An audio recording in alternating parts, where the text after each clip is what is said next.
Ones, empaths, when it comes to the question about the narcissist and love, I don't think it exists. The love part. I don't think they're capable of loving. There's a form of love which they offer, but I believe it's more towards the obsession side. You see, I think they're absolutely obsessed with us at the beginning, throughout the entire relationship, and even now if you haven't seen them for a long time. I'll get into this in this video. You see, at the beginning of the relationship, they saw you. They saw you as a target. They saw you as an opportunity. And they become infatuated and obsessed and idolize you as this person that makes them feel a certain way, right? You know, gives them that supply that they need. They saw all of the characteristics in you where you would be an ideal fit for them, okay? And they come in with their intense love bomb, you know, and you know how the love bomb feels. They give you that intense love bomb. You really think this person is someone special, you know? You really think this person is someone great, is someone who you can rely on, and you develop such a strong bond with them. But it's because we're asleep and we don't realize that this is an obsession that they have. You know, if you didn't feel this way, please put it in the comment section. But this is how my experience went down. And I believe it's the same with you guys. It's why after the relationship, we're left thinking so deeply about it and about them, you know, and it's hard for us to move on. It's hard for us to literally function in our daily life when we lose them. But what happens with this obsession, this love bomb obsession, is they're deeply loving you with this love bomb, or not loving you, obsessing over you, and something ticks in their head. You know, I believe that what actually happens is they get such an inflated sense of self through us reciprocating what they're saying, you know, giving them love, like strong love, because we found this obsession nice and comfortable, that we start loving so purely. And this potent supply, because I believe that we're grade A sources of supply as empaths, we make them inflate. They get an inflated sense of self, even more than the regular narcissist before you met them. You know, they start to think, you know, if I've got this person, I can get other ones. I can get better than them. That's how their mindset is, right? And the more we love them, they start to look at us less and less as valuable. So it turns into this dark obsession where they're somewhat disgusted by our love that we offer. As hard as that is for you to hear, you know, they're thinking, I'm better than this person. I can do better than them. I don't need them. And I think this goes on in their heads for a long time. And this is the time when it turns dark. It turns, you know, sour. They start trying to destroy us, and it transforms into this obsession of an intense love bomb, into this obsession of destruction. And then now when they're putting us down, devaluing us, they're even getting more of an inflated sense of self. They're building up more and more. They start thinking they're great, you know. They start thinking they're really great and nothing can touch them, because they're seeing how in need we are of their love. So they give it to us in small spaces. They'll offer us a little love bomb here and a love bomb there just to keep us ticking along. You know? They'll do something this day, not the next day, and they start playing this game with us. This obsessive game of trying to destroy us and hurt our feelings. So they really do start to obsess about destruction and causing us pain. It really excites them. It makes them feel stimulated.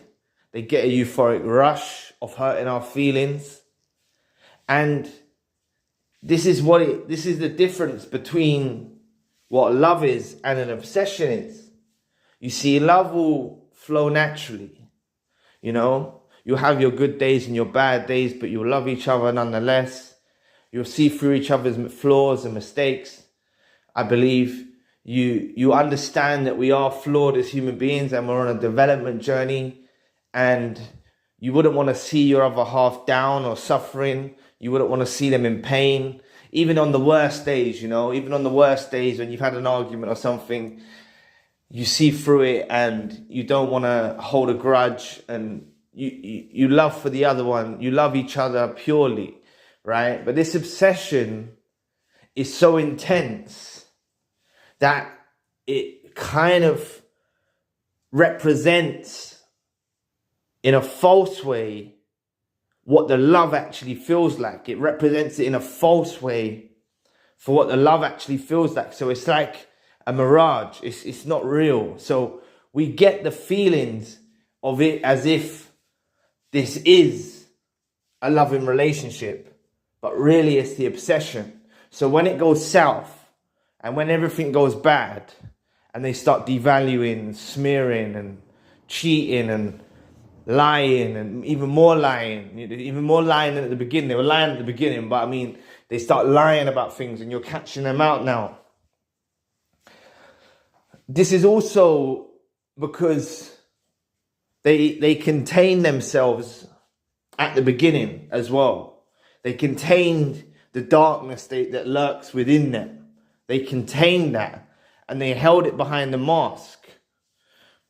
But once the inflated sense of self started to come along by us loving so hard and building them up so much, their narcissism started to escape through the cracks. Their mask started to crack. So they started to let out these moments of nastiness and devaluation and horrific abuse towards us, because we was actually building them up. So they was growing more and more full of themselves. But going into the darkness, they eventually get to the point through this journey that they took us on, through the intense love bomb to the dark obsession of us trying to destroy us, till they finally either we cut them off or they discard us, because they've seen something better. And then when they see something better, or even if you discarded them, they still find someone new. You know, they might try hoover you for a bit at the beginning, but they'll try and find another source of supply.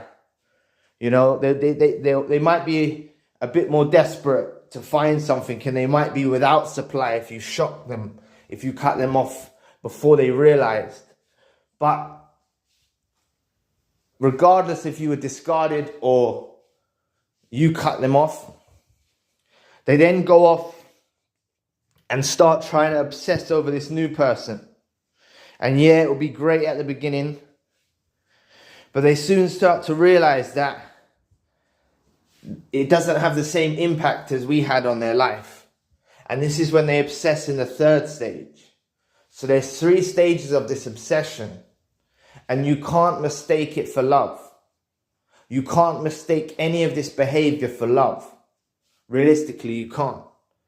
Because now, after they've gone with someone else, after they've, slept with someone else, and they want to come back, don't take any of this behavior as love. It's the worst mistake you can make. Now they're obsessed with you when they don't have you. Now they're remembering the good times. You've heard me say this countless times before. Now they're remembering the good times. The bad times have started to fade. Now they're remembering what you used to supply for them. And now they're stuck. Now they're stuck with this obsession from a distance. So they more or less become like a crazed fan.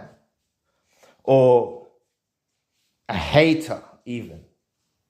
You know, I know that sounds different, but, you know, they're hating from a distance.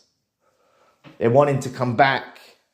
They can't take that you don't want them back if you've door slammed them.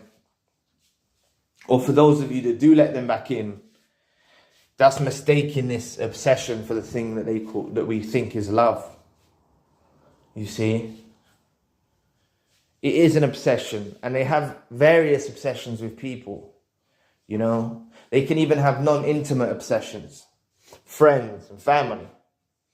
But with a romantic relationship, it's more intense because you're adding a sexual aspect involved in it as well. It's more intense. But they have these 3 stages of obsession, okay? So we've got them at the beginning, where they love bomb us with this, what we feel is love. Then they start to devalue us and offer us small amounts of supply, little spells of love bomb here and there to keep us ticking along nicely.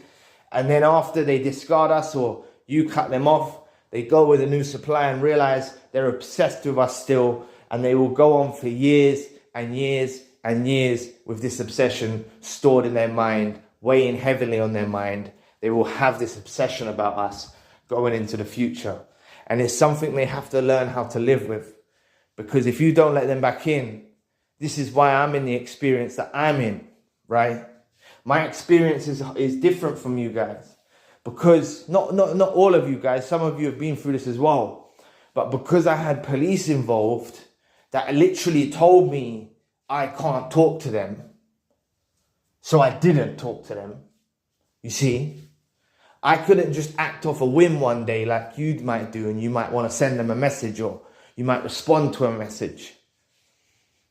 I couldn't speak to them because they were trying to get me to go to jail, right?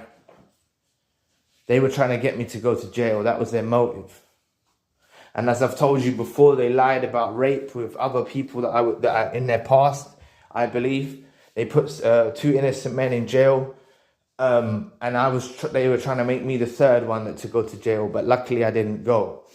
What I'm trying to say to you is my no contact happened because I was forced to do no contact.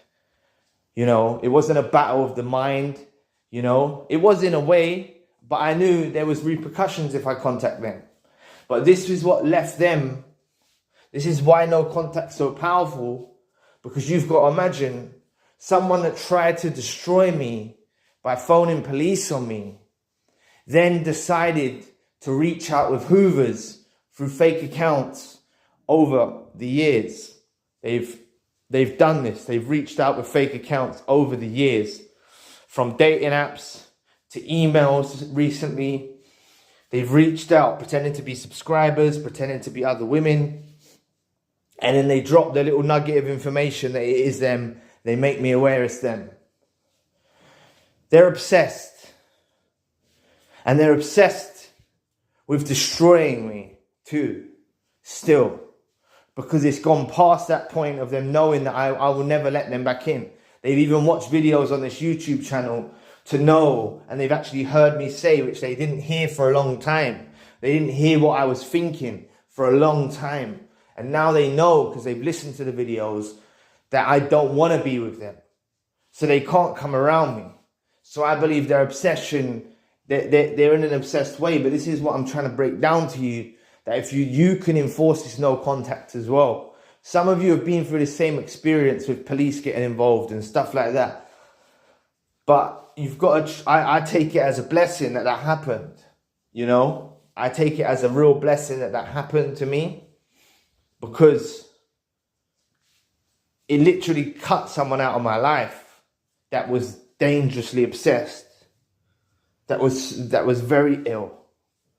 They were very, very ill. Right? So just understand how this obsession transforms, how it develops into different paths, like different ways, you know, and don't mistake any of it for love. That's basically the moral of the story. Don't mistake any of that, what they portrayed to you, as love. You can't take it as love. It's obsession. So anyway, thank you for watching today. Please press the like and the subscribe button. If you'd like to donate to the channel, you can find the link in the description box. And if you'd like a one-to-one session with myself, you can also find the link in the description box. Currently, I've got a secondary channel, spiritual channel. So anyway, I'll be back with another video soon. Peace.